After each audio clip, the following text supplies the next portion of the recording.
This is the best biography out there for the master of horror himself, Howard Phillips Lovecraft. It is not only scholarly, but it manifests a true love for the subject. The life of this important author colors your understanding of his works in a way that will forever change your perspective. I will give you some highlights and encourage you to get it so that you can appreciate not only a full life, but the life of an important thinker and creative genius. So stay tuned.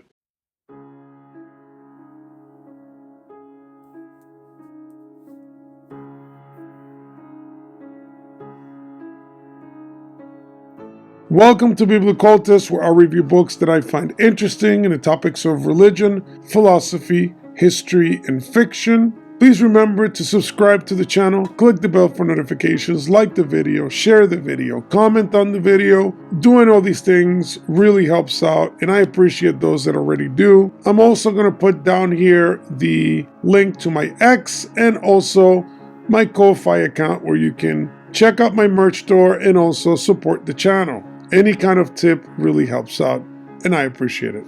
In this episode, I am going over the 2-volume work called I Am Providence by S.T. Joshi, and this edition is from Hippocampus Press 2013. Now, I think this is the only way you can get this biography, but if there is a hardcover edition, that would be even better. But I have this 2-volume set in softcover, and it's a treasure trove of information. One of the most important aspects of this work is getting to know the context of a writer from New England during the particular time period, a cultural island that shaped his reality. His conceptions of lineage, for example, the strong desire for class belonging, aristocratic fetishism, all these things are to be found in this particular cultural context. A land in which the descendants of English and Irish and Northern European settlers are in a way disinherited from a long history and became disjointed, disconnected from a glorious past, or at least a perceived glorious past. So living in the echoes of this can definitely engender some kind of obsession with aristocracy and hierarchy, especially in a republic. The context of Lovecraft's family is also crucial. It's a sad combination of success and loss and a transition between these two positions in a very short period of time. So it gave Lovecraft a sense of instability, his mother's possible insanity, and his family's general strangeness, I think, contributed also to his self-loathing, as you will see. Now, clearly he was a prodigy and a savant from a very young age, but at first not quite well directed until he found astronomy, to which he dedicated countless hours in his youth, generating youthful journals and clubs in Rhode Island, the cultural and regional canvas in which he was to manifest. He had the blessings of books at an early age, with unrestricted and free access to his grandfather's library, which deeply impacted him, since this is where he got a true education and first read mystery books and astronomical topics, biology works, even developing his highly Darwinian conceptions of reproduction and human relations, almost a cold scientific approach to these things. And what I like about it is that he had a free roaming experience with books. He wasn't really organized, and in a way it created an eclectic approach. This is also where this future atheist began to explore the ideas behind the supernatural. And I want to give a quote that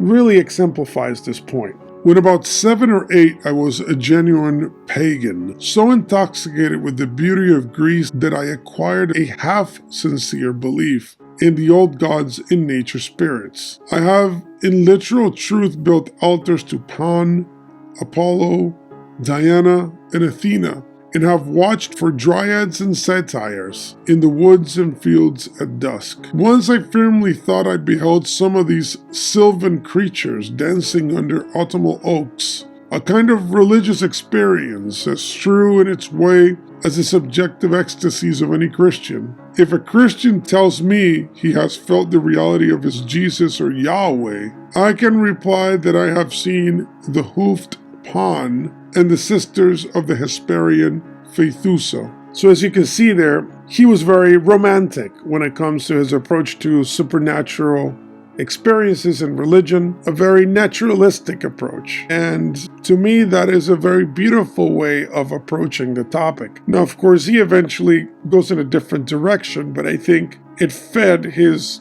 creative side, his dream states. And of course, during all his studies as a child, this is where he also found his profound and enduring love of Rome, above all considerations for the glory of civilization, the magic and might, aristocracy and tradition. It's what converted him into a classic conservative in the older sense of the term, leading him eventually to one of his most consistent productions in his life, which would be his periodical, The Conservative, in which he expressed a lot of his racial realist ideas, socialist explorations, social philosophy, economics, historical speculations, which add a lot of dimensions to his personality, and also where you derive a lot of the controversies related to Lovecraft. And I have actually a good collection of this magazine, and I can say that they're very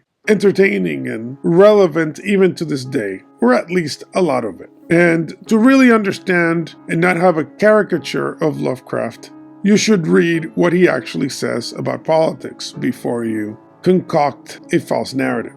I personally don't care if something is politically incorrect. I care more about whether something is true or not, or whether something is honest, at least from the perspective of the writer. If he believes it in a sincere fashion, even if he is wrong in a sense, at least I know where he's coming from.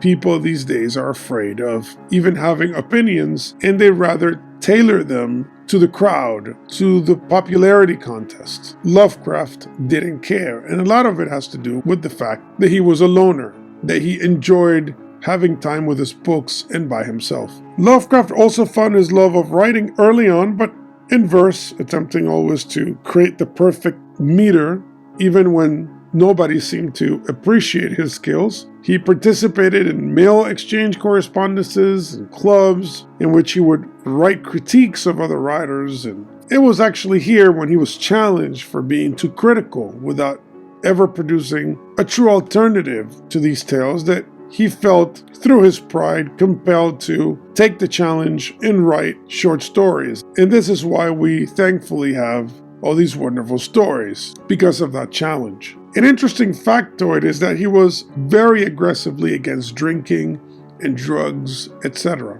He despised all drug culture. He was also a big fan of prohibition. And even if he changed his viewpoint later on, not on prohibition itself, but on the consequences of prohibition, or modified the social, political approach to prohibition, he was a big fan. We can also see in his art how he frequently manifests a disdain for those that get intoxicated. He also is not a big fan of overtly sexual themes in books, and as a matter of fact, I don't know a single story of Lovecraft that in any way explores anything related to this. I don't think he even approaches it from a distance, which makes it very fascinating because it is quite different than most works, even during his time, which was already a somewhat prudish and classically oriented type of culture. And to me, these two factors make it fascinating that a lot of occultists and Satanists of today love name-dropping Lovecraft, even though he would have despised them, because not only are his works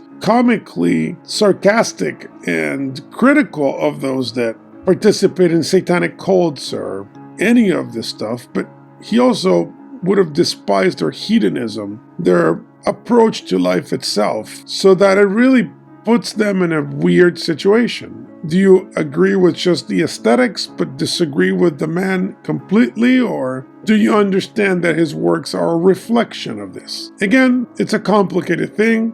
I can understand why people like Lovecraft and can ignore these things, but to me, it's interesting. Now, Lovecraft is well known also for engendering cosmicism, which is this belief, this philosophy, if you want to reduce it to that point, although I wouldn't say it's fully developed to call it something like that. But it's the notion that the universe is too large, too expansive, to in any way care about the lives of simple beings like us. The cosmos doesn't care.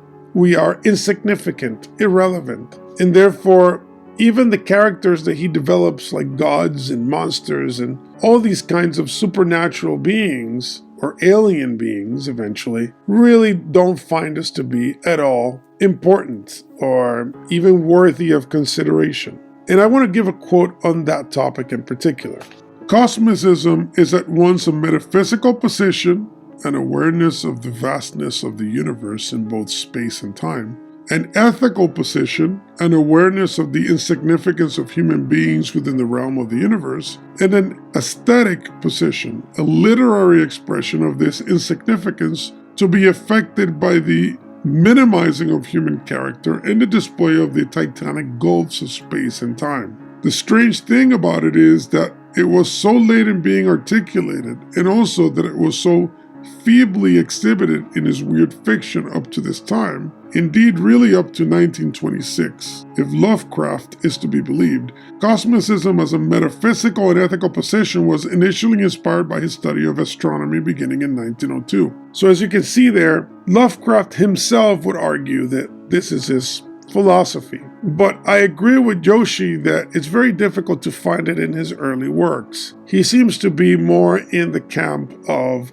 classic supernatural horror, and he only ends up in that position when he transitions from supernatural fears to the fear of the unknown, but of actual physical alien beings. He used to say that he wanted to write fiction that even an atheist would be afraid of. Now, Lovecraft is very meaningful, not only to me, but to the art, because of how he approached the supernatural itself. He seems to have moved from a default position, and you can actually read that position in his essay on supernatural horror, and he moves in an attempt to sustain the same effect, but on a cosmic level, and that's where cosmicism comes in. This, to me, is quite a feat.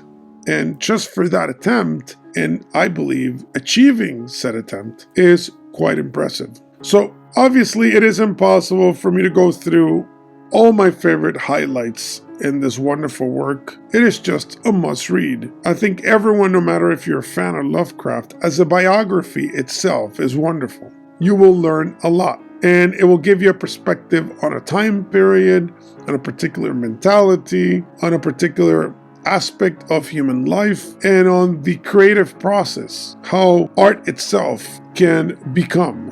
2 wonderful volumes that at the end of it all, you understand Lovecraft very well. And when you read the works of Lovecraft from now on, everything changes for the better. So go and grab a copy, drop some comments in there if you've read it already and you want to say something about it. Please remember to subscribe to the channel, click the bell for notifications, like the video, share the video, comment on the video. I really appreciate all of you being with me here. See you next time.